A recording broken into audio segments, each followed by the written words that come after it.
हजूर को नूर सल्लल्लाहु ताला अलैहि वसल्लम ने इरशाद फरमाया, जिसने किसी मुसलमान भाई की गीबत की, बुराई बयान की और उसके बदले में उसे खाना मिला, फरमाया कि उसे जहन्नम का खाना खिलाया जाएगा।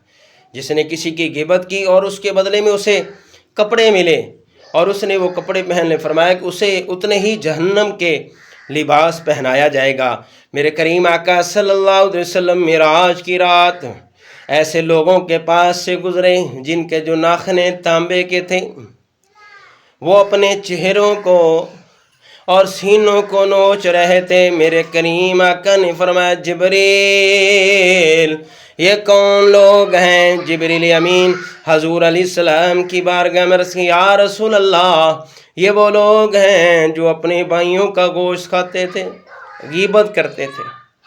तो गीबत से बचें, बदगुमानी से बचें।